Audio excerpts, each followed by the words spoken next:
parents are coming together in the painful wake of a brutal gang rape outside of a high school dance in California. They want to know why it happened, why no one tried to stop it. ABC's Brian Rooney has more.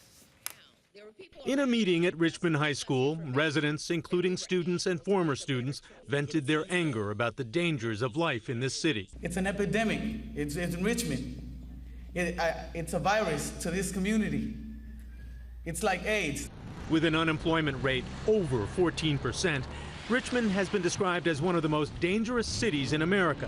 But the incident that took place here outside Richmond High School the night of the October 24th homecoming dance was a particular shock. Investigators say a 15-year-old high school student was beaten and raped for 2.5 hours by as many as 10 teenagers and young men, while a similar number stood by watching, some cheering it on, some taking pictures on cell phones. These suspects are monsters, and I don't understand how this many people capable of such atrocious behavior could be in one place at one time. But it appears to be a classic example of group behavior, with no one taking responsibility to stop what was happening. Don't forget that throughout human history, the individual has gotten swept up in the collective.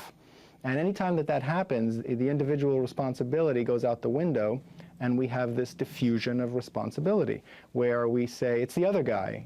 So far, the police have charged 4 young men with rape. They're holding a 5th, and they've released a 6th for lack of evidence. At the meeting, a family pastor read a letter from the family of the victim, pleading for calm and a constructive response. Work toward changing the atmosphere in our schools and in this community so that this kind of thing never happens again. Please do not let this happen again. For Good Morning America, Brian Rooney, ABC News, Los Angeles. Dr. Bruce Harder is the superintendent of the school district where this gang rape happened. He joins us now this morning from San Francisco. Good morning, Dr. Harder.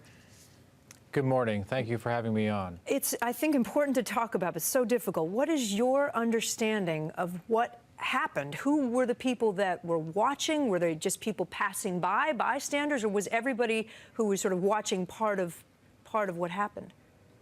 Well, it's real unclear from the police reports. We think they were probably part of some kind of a gang, and that gang members called other gang members to join, but it's very unclear from what we heard from the police. And all men, right? No women? As far as we know, except yes. the victim. There were 4 police officers working at the dance. There were security guards. I understand there were chaperones inside the dance. Why were none of them patrolling the outside area? There was a student who's friends with the victim who raised this the other night at your town meeting, saying those officers should have been outside looking around. Well, our security is outside and inside the building, but the gym is a very long distance from where this sexual assault took place. And typically, we don't do perimeter patrols at our high school events for evening events when they're isolated in one area. And that's obviously something that we've got to rethink. Right. This is, it's just so hard to comprehend, and it's obviously much bigger than just your high school or your school district. What do you think it says about society, about our kids? Do you think it says something about how hardened these children are? Well, I think our children come with very hard lives to begin with, and our children, particularly at Richmond High, are quite resilient in terms of all the things that have happened to them. But honestly, I can't explain the lack of conscience, the absolute utter disregard for another human being that happened last Saturday night. You have 2 daughters, grown daughters. Would you have let them go to Richmond High School? Oh, yes. Yeah.